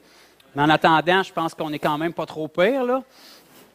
Mais mon frère, on ne peut pas faire ça. Il y a des règles, il faut être dirigé par l'Esprit. Bon, pour ceux qui veulent suivre des règles, trouvez un Walmart, achetez-vous une belle caisse de règles, prenez-en 2, 3, pointez-les vers quelqu'un, puis suivez, OK? Mais allez vers la personne, OK? Donc là, OK. Premièrement, c'est ça. Vous prenez votre plus beau sourire, OK? Puis vous approchez les gens. La première que vous voyez. OK? Idéalement, ceux qui ont de l'air les plus méchants, les plus fâchés, c'est les plus ouverts, d'habitude. OK? Ceux qui ont de l'air d'être tout heureux, puis qui ont tout le canard en ligne, puis que tout va bien, c'est ceux-là qui vont être fermés, d'habitude. Mais vous approchez tout le monde quand même. OK? Donc, vous approchez la personne, puis moi, ce que je fais, OK? Vous n'êtes pas obligé de faire comme moi. Moi, je suis quelqu'un qui n'aime pas trop tourner en rond, fait que j'y vais direct avec la guérison. OK? Pourquoi? Parce que ce qui est important, c'est de donner une manifestation de puissance aux gens. Okay? De la religion, les gens en ont déjà entendu, puis ça ne les impressionne pas, même pas un petit peu. OK? Même si vous leur dites que vous êtes chrétien, que vous êtes passé du royaume à la lumière dans le Fils de son amour, ça ne veut rien dire pour eux autres. OK? Vous pouvez leur balancer les versets bibliques que vous voulez par la tête, même s'ils sont vrais, ça va rebondir. OK? Satan a cité la parole contre Jésus. Ça ne veut rien dire. C'est la puissance de Dieu. La Bible nous dit que l'Évangile ne consiste pas en parole, mais en puissance. OK? De la doctrine, les Québécois en ont entendu. C'est de la puissance qu'ils n'ont pas vue. Ils ont rarement vu quelqu'un qui marche ce qu'il dit. Ils ont rarement vu quelqu'un qui accomplit ce que sa foi dit. Ils ont rarement vu quelqu'un qui vit la parole qu'il dit. OK? Puis c'est ça qu'on s'en va faire aujourd'hui. Donc, on approche les gens. Quelque chose de très bien, c'est « Bonjour, comment ça va? » Ou « Bonjour, vous allez bien? » OK? Puis peu importe leur réponse, il y a deux options. Soit qu'ils vont vous dire « Oui, ça va bien » parce qu'ils sont menteurs, ou soit qu'ils vont vous dire « Non, ça va mal » parce qu'ils sont pécheurs, fait qu'on sait que ça va mal. OK? Fait que dans les deux options, vous êtes gagnant. Fait que « Bonjour, vous allez bien? » avec un beau sourire. OK? Essayez pas d'avoir de l'air religieux, d'avoir de l'air pharisien. Ça c'est zéro. OK? Les gens, ce n'est pas votre saut et votre religion qu'ils veulent, c'est de l'espoir. Ils veulent une solution à leurs problèmes. OK? Ils veulent sortir de la situation où est-ce qu'ils sont, mais ils ont juste trop de fierté pour se tourner vers Dieu. Ils veulent épuiser toutes leurs autres options avant. OK? Puis la majorité du temps, même si vous n'avez pas entendu une voix d'ange, les personnes que vous allez croiser, ils vont vous dire « J'ai prié Dieu pour avoir une réponse dans les derniers jours », puis vous êtes cette réponse-là. Pourquoi? Parce que Dieu savait il y a 2000 ans qu'en nous envoyant ça allait être planifié. OK? Le plan n'a pas changé. Le jour où on va recevoir un autre verset biblique qui va nous dire de changer, ça sera ça, mais pour l'instant, la Bible est la Bible, ça ne change pas. Donc, bonjour, vous allez bien, comment ça va? Là, ils vont vous répondre quelque chose. À Montréal, ça peut être encore plus vaste, ils peuvent vous répondre une multitude de choses. Donc là, peu importe leur réponse, vous leur dites, est-ce que je peux vous poser une petite question? OK? Pourquoi petite? Parce que les gens sont pressés. Ils ne veulent pas être dérangés. Ils ne veulent pas que vous quêtiez leur argent. Ils ne veulent pas que vous leur vendiez quelque chose. Est-ce que je peux vous poser une petite question? Je ne vous dérangerai pas longtemps. Okay? Fait qu'en partant, vous venez de leur dire que ça va être rapide. Vous avez un sourire, ce qui est déjà spécial pour un Montréalais. Puis vous avez l'air sympathique. Okay? Je ne veux pas offenser les Montréalais. De toute façon, vous êtes nés de nouveau. Vous n'appartenez plus. Vous êtes d'un autre royaume. Donc, bonjour, ça va bien? Je peux-tu vous poser une petite question? Je ne vous retarderai pas longtemps. Donc là, la personne va arrêter. S'il arrête et qu'il continue à marcher comme ça se peut que vous les perdiez. Donc, vous pouvez parler, puis quand ils n'entendent plus votre voix, c'est parce qu'ils sont ailleurs. Donc, vous continuez. Mais souvent, ça, ce n'est pas la majorité. Ils vont en avoir quelques-uns, mais la personne va arrêter par politesse, puis là, vous leur dites, « Je peux-tu vous poser une petite question? » Oui, ce sera vraiment pas long. Vous allez peut-être trouver ça vraiment bizarre, mais on se promène aujourd'hui sur, par exemple, la rue Ontario. OK? Puis je sais que vous allez trouver ça bizarre, mais on cherche des gens qui ont de la douleur dans leur corps. Blessure, accident. Vous pouvez dire maux de cou, de dos, de jambes. Vous êtes sûr de pogner dans le target quelque chose, là. Même si vous n'avez pas de parole de connaissance, vous couvrez pas mal le corps. OK? Puis moi, je ne leur laisse pas le temps de mettre leur pensée dans le jeu. Fait que, est-ce que je peux vous poser une petite question? OK, parfait. Auriez-vous des douleurs, maux de cou, de dos, de jambes, blessures, accidents, douleurs sportives, quoi que ce soit qui vous fait souffrir? Fait que là, ils sont comme un peu submergés parce que c'est la dernière chose qui s'entendait. Premièrement, quelqu'un qui s'inquiète de leur santé, c'est pas normal. Qui a de l'air sympathique et qui sourit, c'est vraiment pas normal non plus. Fait qu'ils sont comme entre les deux, tu sais. Fait que là, généralement, les gens, ils vont tout de suite vous le dire parce qu'ils aiment s'identifier à leurs problèmes puis se plaindre. OK? Fait qu'ils vont vous dire « Oui ». Puis là, ils vont peut-être attendre un pourquoi, ou sinon, ils vont tout de suite vous le dire. « Oui, je me suis fait mal au genou ». S'ils sont vraiment audacieux, ils vont vous dire pourquoi. Sinon, ils vont attendre puis vous regarder. Fait que là, vous y allez en leur disant « OK, comment c'est arrivé? » Tu sais, on s'en fout, puis ça, c'est pas ça l'idée, mais vous venez juste d'établir une relation de confiance avec la personne. OK? Ah ouais, c'est votre genou gauche, comment c'est arrivé? Ben, je suis tombé au travail, puis bon. Fait que, ça fait-tu longtemps de ça? Ah, ça fait 2 semaines, mais tu sais, je traîne ça tout le temps. Ah, OK, parfait. C'est quoi comme douleur? Est-ce que vous êtes fait tester ou c'est quoi? Fait que là, la personne, elle aime ça vous en parler, puis elle aime ça se plaindre un peu. Fait que là, vous savez déjà un petit peu à quoi vous attendre. OK? Mais peu importe le problème, on s'en fout, puis Jésus a dominé toutes les maladies. OK? Puis poussez pas trop les détails, là. C'est juste pour établir une relation de confiance. OK? Parce que plus vous demandez de détails, plus que votre tête va être contre vous. OK? Parce qu'un mot de tête, c'est facile, mais un cancer, c'est impossible. Okay? Mais moi, dans mon livre, c'est aussi impossible l'un que l'autre. Okay? Fait que là, la personne va vous dire, ben oui, je me suis blessé, ça fait 2 semaines au travail, puis tu sais, ça reprend, mais j'ai tout le temps de la douleur, puis je traîne ça. OK, parfait. Sur une échelle de 1 à 10, comme je vous dis, c'est un modèle que je vous donne. Vous n'êtes pas obligé de faire ça. OK? Sur une échelle de 1 à 10, 10 étant vraiment la plus grosse douleur, puis 1 étant pas trop pire, vous êtes où? Ben, c'est peut-être 5 quand je suis comme ça, puis quand je marche longtemps, ça monte à 6, 7. Ah, OK, parfait. Bon. La raison pourquoi je vous demande ça, c'est juste parce que je suis croyant, puis nous autres, on se promène un petit peu partout, on prie pour les malades, ça prend quelques secondes, ça ne vous coûte rien, vous n'avez rien à perdre à part votre douleur. Donc là, ils sont à court d'arguments, là. Tout ce qu'ils vont faire, c'est vous dire, vas-y, pour se débarrasser de vous, fait que vous êtes en plein dedans. OK? Puis là, de toute façon, ils ne seront pas déçus, ils ne s'attendent pas d'être guéris. OK? Fait que là, tout ce qu'il vous reste à faire, c'est de les diriger, parce que c'est vous qui êtes en contrôle de la conversation. OK? Les gens qu'on va rencontrer, c'était la dernière affaire au monde qui s'attendaient de vivre aujourd'hui, là. Je peux vous garantir qu'ils ne se sont pas levés un matin en se disant « Jésus va me guérir aujourd'hui ». Ce n'est pas ça qu'ils pensaient un matin. OK? Fait que c'est vous qui dirigez la conversation. OK? Fait que vous restez dans l'amour. Là, ils vont vous dire, OK, ben, qu'est-ce que tu veux faire? Ben, c'est pas compliqué. Si vous me donnez le droit, je vais juste mettre ma main sur votre genou quelques secondes. Ben, non, j'aime mieux que tu ne touches pas. Parfait. Je vais juste pointer vers votre genou. J'ai pas vraiment le choix. Fait que, tu sais, vous épuisez toutes les excuses possibles. OK? Puis, ça a l'air compliqué, là, mais c'est très, très simple, là. Tu sais, les gens, je veux dire, ils n'ont rien à perdre, là.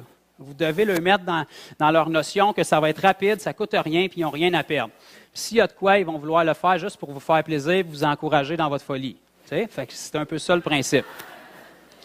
Fait que là, vous dites, OK, ben parfait, c'est correct, je peux mettre mes mains sur votre genou. Bon, évidemment, si c'est des femmes, vous faites attention, et les femmes vice-versa. Si c'est des parties plus intimes, vous pouvez leur demander de montrer c'est où la douleur. Exemple, des douleurs dans le bassin, j'ai mal ici. OK, faites juste mettre vos mains. Je peux-tu mettre mes mains juste par-dessus vous? Si la réponse c'est non, j'aime mieux pas de problème, je vais juste pointer vers vous, ou je peux juste prendre votre main. Tu sais, ça n'a pas rapport, là. La puissance de Dieu est assez forte pour passer de la main jusqu'au bassin, je peux vous le garantir. OK? Si elle a sorti Lazare de la mort à la vie, je pense qu'elle peut faire ce bout de chemin-là aussi. Donc là, exemple, la personne a le mal au genou, puis elle accepte, elle ne sait pas trop dans quoi qu'elle s'embarque. Fait que vous prenez votre main, la gauche ou la droite, Dieu sert des deux. OK? Vous pouvez même prendre les deux. OK? Puis là, le conseil que je peux vous donner, c'est des prières ou en fait des commandements, parce qu'on n'est pas appelé à prier pour les malades, on est appelé à guérir les malades.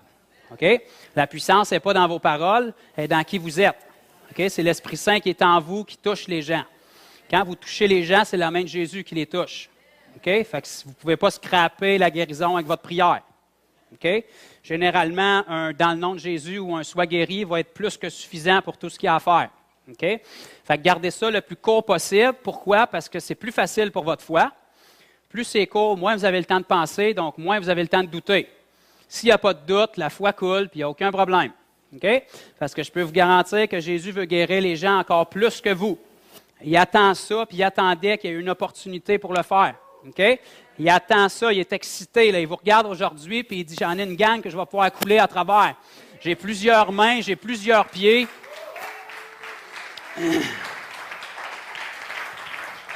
Amen. J'ai plusieurs bouches, j'ai plusieurs voix. Pour la majorité, j'ai remarqué, c'est extraordinaire. On a chacun 2 mains, 2 pieds chaque. Fait que ça va se carrer aujourd'hui, ça va être extraordinaire.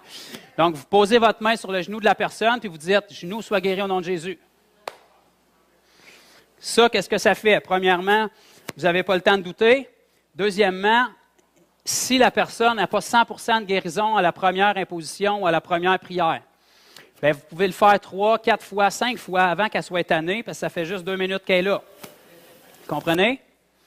Parce que nous, on est habitués dans les milieux chrétiens charismatiques de prier les uns pour les autres, mais les gens dans le monde ne sont pas habitués.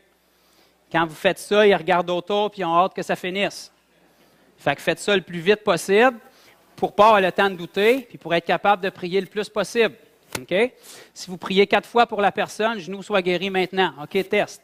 La personne va vous dire, bien, ça semble mieux, mais j'ai encore de quoi.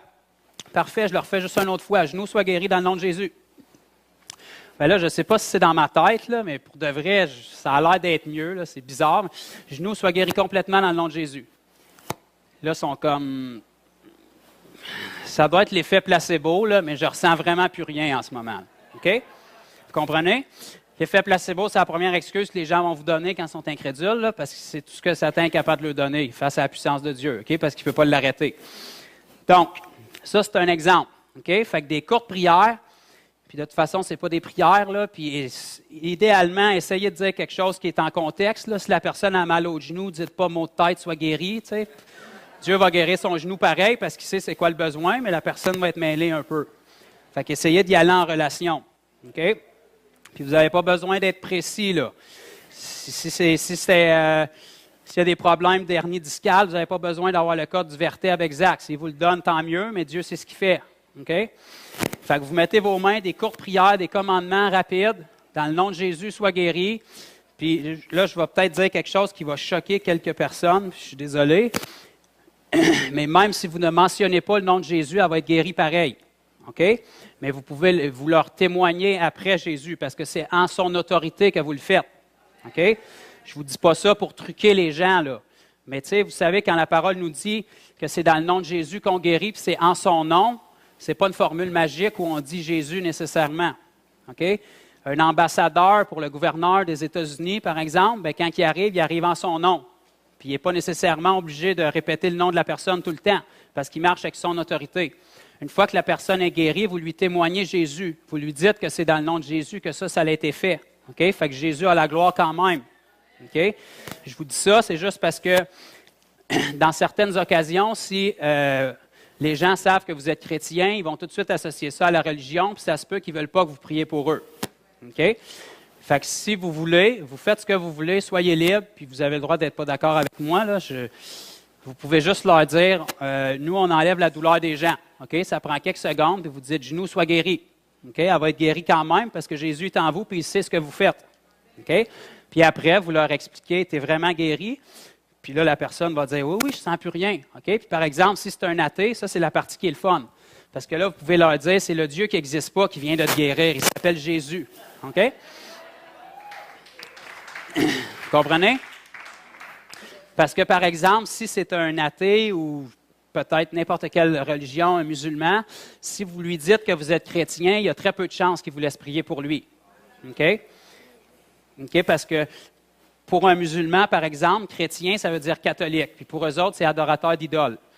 Fait que si vous lui dites simplement que vous êtes un disciple de Jésus ou vous ne lui dites pas qu'est-ce que vous faites, bien, il va être ouvert. Okay? On a eu un musulman très acidique qui a été guéri de 2 hernies discales incurables. Ça faisait 3 ans qu'il avait ça, comme ça, en 2 minutes. Okay?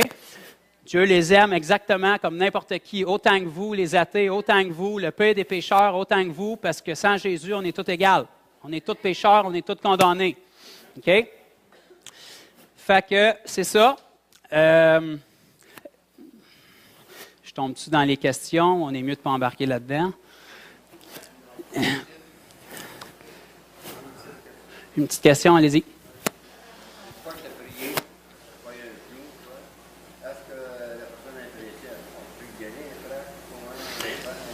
Oui, idéalement, le but qu'on fait ça, la guérison, c'est pour pouvoir leur apporter l'Évangile, puis c'est pour les aimer. OK? Mais si la personne, après qu'elle est guérie, elle se sauve, ce qui va arriver dans certains cas parce qu'ils sont bouleversés et qu'ils ne comprennent pas, c'est pas un échec, là.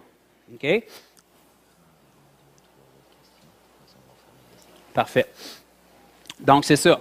Vous essayez de leur apporter l'Évangile. Je peux vous donner quelques petits exemples, puis Gab, elle va en couvrir aujourd'hui plus. Mais sinon, ça ne vous empêche pas de laisser une carte, là. Stéphane, il y en a en arrière, je crois, sur la table. Moi, j'ai des cartes de moi avec la chaîne YouTube.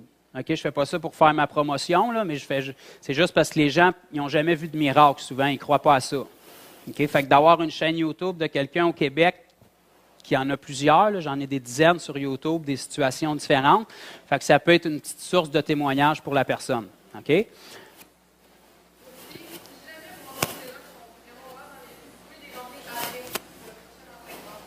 C'est ça. Vous pouvez les amener ici, on va les assommer puis les perturber solidement. Fait que non, c'est ça. Puis comme moi, qu'est-ce que je peux vous dire? Peut-être quelques petits trucs que j'ai développés, c'est que j'y vais par élimination. OK? Le but, c'est d'être capable d'aimer la personne gratuitement puis de poser les mains sur elle pour prier, pour quoi que ce soit, pour qu'elle voie votre cœur. OK? Souvent, le miracle ne se produit pas tant que la personne en repart, a fait quelques pas, puis elle dit « Wow! » Ce gars-là ou cette fille-là, elle m'a approché avec Jésus, elle n'a pas essayé de me vendre quoi que ce soit, elle m'a dit qu'elle m'aimait, elle m'a manifesté son amour, elle a prié pour moi, tout simplement pour mon bien, puis peu importe ce qui arrive, elle est repartie, puis c'est tout, la vie continue. Donc, c'est un amour qui est gratuit, que les gens ne sont pas habitués de recevoir. OK? Vous les aimez autant, même s'ils n'ont pas répété la prière de repentance, que s'ils l'auraient faite. OK? Parce que votre amour ne change pas pour eux. Fait que je vais dire souvent, mettons que j'approche quelqu'un, bonjour, vous allez bien, je peux-tu poser une petite question? Bon, avez-vous de la douleur quelque part, quoi que ce soit? Ils vont vous dire, ben non, ça va bien. Fait que des fois, j'engage la conversation avec eux parce que des fois, ça ressort après. Les gens ne sont pas trop à l'aise au début. Okay? Puis quand ils entendent douleur, ils pensent à un cancer, le sida ou quelque chose de grave, mais ils ne pensent pas à leur douleur de cheville qu'ils ont depuis des années ou ils ne pensent pas à l'arthrite qu'ils traînent depuis des années. Puis des fois, ça peut ressortir par après. Donc, s'ils me disent qu'ils n'ont rien, je vais leur dire, OK, parfait, je ne veux pas rentrer dans votre vie privée, mais avez-vous des proches qui traversent des choses difficiles, la maladie ou quelque chose qu'on pourrait prier pour eux? Fait que là, vous rouvrez une autre porte. Si ce n'est pas pour eux, ça peut être mari, femme, enfant. Bon, parfait. Votre mère, elle souffre de ça. OK, parfait. Ça vous dérangerait-tu, ça vous offenserait-tu que je prie avec vous pour elle? Faites juste me donner votre main. OK? Puis ça, ce terme-là, ça vous offenserait-tu? C'est vraiment extraordinaire parce que la chose la plus terrible de nos jours, c'est d'être fermé d'esprit. Fait que tous les gens veulent être ouverts d'esprit. Fait que si vous leur disiez, ça vous offense-tu? Ils vont faire, non, moi, je suis en mode, je suis in, je suis hot, vas-y, fais ce que tu as à faire. OK? Fait que ça vous donne une occasion de prier pour elle. OK? Si la personne vous dit qu'elle n'a rien, puis que ses proches n'ont rien, bon, ben c'est extraordinaire. Y a-t-il quelque chose qu'on pourrait faire pour vous? Êtes-vous aux études? Est-ce qu'on pourrait prier pour vous aider dans vos études, dans votre travail, les décisions que vous avez à prendre? Si vous aviez une requête à faire à Dieu aujourd'hui, ce serait quoi? Puis si la personne n'a rien, puis vous voyez qu'elle n'est pas intéressée, bien, ça finit là. Vous ne pouvez pas faire plus. Bien, je te remercie pour ton temps, puis que Dieu te bénisse, puis Jésus t'aime. C'est juste ça qu'il voulait que tu saches aujourd'hui. J'aurais aimé ça pouvoir te le montrer, mais il a ses yeux sur toi, puis il veut une relation avec toi. Fait que c'est de l'amour gratuit. La personne, elle peut penser que vous êtes complètement détraqué. Ça ne change rien. Puis elle continue sa route, puis vous passez au suivant. Puis si vous avez une carte ou quoi que ce soit, vous pouvez leur laisser. Puis vous leur dites, si jamais vous avez des besoins ou quoi que ce soit qu'on peut vous aider avec, bien, voici. Je pense que Stéphane, tu as des cartes en arrière. Moi, j'en ai aussi. Je te demande la permission avant, là. Je peux les laisser là. Ce ne sera pas long. Juste moi, qu'est-ce que je fais quand j'approche les gens? Souvent, je vais leur demander s'ils ont de la douleur. Je vais leur dire, OK, c'est juste parce que moi, j'ai une chaîne YouTube. OK, ça, c'est bien à la mode. Fait que là, vous allez accrocher les jeunes avec ça, là. Moi, j'ai une chaîne YouTube, puis on se promène un petit peu partout à travers le Québec pour aider les gens qui ont des besoins. Donc là, vous êtes là pour aider, puis vous avez une chaîne YouTube, donc il y a quelque chose de concret. OK? Puis les gens, ils veulent voir ça. Fait que là, je leur dis, je pourrais vous donner une carte après si vous voulez, puis là, ça peut rouvrir la conversation avec les gens. Fait que si vous voulez prendre des cartes ou quoi que ce soit, ça peut être un moyen. Si vous avez des évangiles ou... J'ai rien contre les dépliants, là. C'est pas ça le problème. Ce qui compte, c'est que vous devez déverser votre cœur dans les gens premièrement. OK? Puis ce qui peut les pousser à aller plus loin avec les dépliants ou avec les évangiles, c'est parce qu'ils ont vu l'amour de Dieu dans votre vie. OK? Une autre petite question, monsieur? Oui, je peux souvent approcher des personnes en état de boisson ou de drogue aussi. On va répondre par par la suite la saison. OK. Bon. Fait que c'est aujourd'hui que ça se passe. C'est aujourd'hui que vous allez casser la glace, mais là, vous êtes tous des habitués. D'après ce que j'ai pu voir, il y a quelques mains tantôt qui se sont levées. Fait que vous foncez, vous pensez le moins possible, parce que 99% de ce que votre tête va vous dire, c'est des mensonges. De toute façon, parce que Satan est le père du mensonge. Fait que ça ne donne rien de s'ostiner avec. On reste dans la vérité qui dit que Jésus est amour puis qu'il veut guérir les gens, que la moisson est prête, qu'on a toute puissance, qu'on a toute onction, qu'on est appelé à y aller. Jésus n'a pas changé d'idée.